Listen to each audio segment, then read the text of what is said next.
It has a octagonal shape and bright red color, make it one of the most photographed lighthouses in Norway. Sa picture ko lang talaga nakikita to before, kaya talagang naiintriga ako at gusto ko siyang puntahan.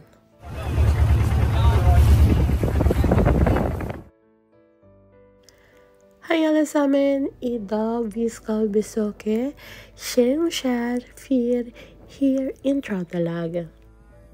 Matagal ko na talagang gustong makapunta dito sa lighthouse na ito. I was living here in Norway for almost 10 years and ngayon lang talaga kami magkakaroon ng opportunity na mapuntahan ito. By the way, ito nga pala yung boat na sasakyan natin. So, bakit nga ba marami may gustong puntahan ang lighthouse na ito? So, by the way, this lighthouse stands proudly on the small scary at the mouth of the Bjugn Fjord, where it meets the Trondheim Fjord. It was called a Skjær Lighthouse. It was built in the 1880. It has a octagonal shape and bright red color, make it one of the most photographed lighthouses in Norway. Sa picture ko lang talaga nakikita to before, kaya talagang naiintriga ako at gusto ko siyang puntahan. Ayan, at konting kembot na lang, nandito na tayo sa Skjær Lighthouse.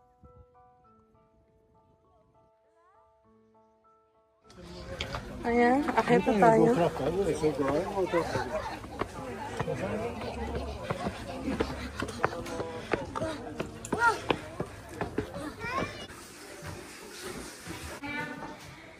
Ayan, ito tayo sa loob. So, bungat sa'yo, meron silang kitchen dito. Ayan. So, marami silang kwarto dito. Ayan. Kung tutuusin, pwede kayong magbestile or parang mag-book ng hotel dito. So, silang bathroom. And meron pang kuna. Dito rin, daming kama. So, pwede kayong mag-rent at matulog dito kung gusto nyo. Ayan. Meron pa dun sa taas. Tingnan natin. Tapos dito may view kanina.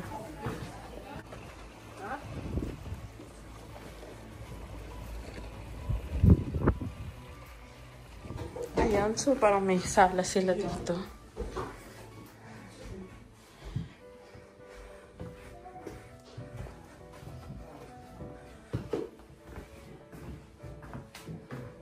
By the way, this lighthouse was built in the 1880 and today it's a cultural landmark and sometimes used for overnight stays, weddings, and special events, offering a magical glimpse of Norway's coastal heritage.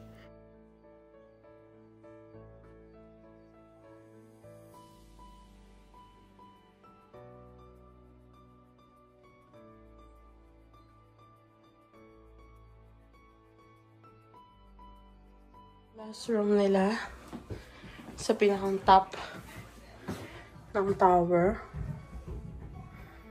Ayan. Pero may pinakatang top ito. Yung pupunta natin doon. Brillop Suite. So, akit tayo sa taas. And ayan, nandito na tayo sa pinakang taas. Makikita mo dyan ang Orlam. Ayan na sila. Papaalis na yung naghatid sa amin kanina.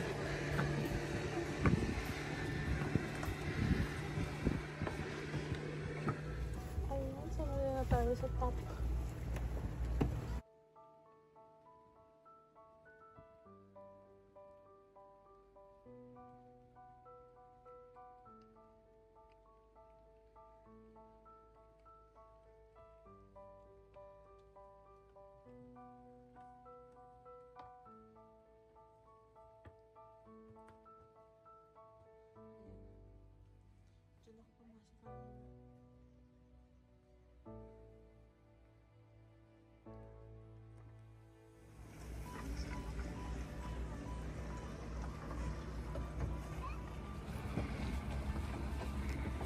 Pinakataas.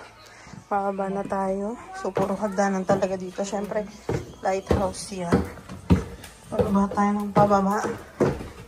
So, baka ulit dito. Yun yung mga bed, yung sala, yung living room nila. So, dito baba ulit tayo. So, ito na yan.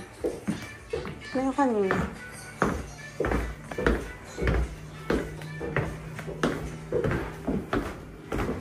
Ito na yung mga kwarto nila. Mga tulugan. Yung pinuntahan natin kanina. Daming beds.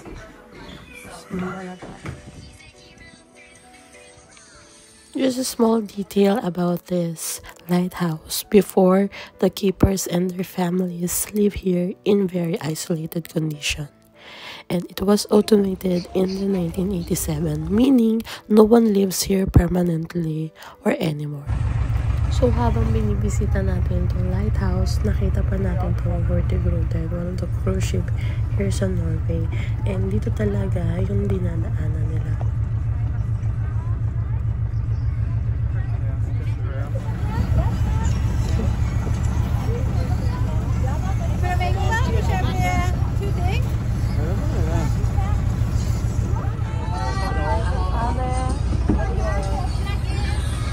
Tak-tak!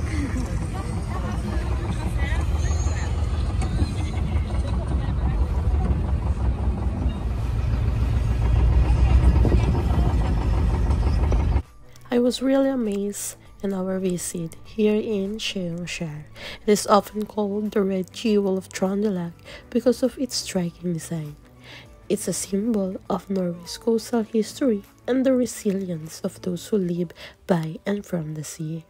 I was really inspired from this visit and adventure. Thank you so much for watching, and I hope that you will share and continue supporting my YouTube channel. Ha there!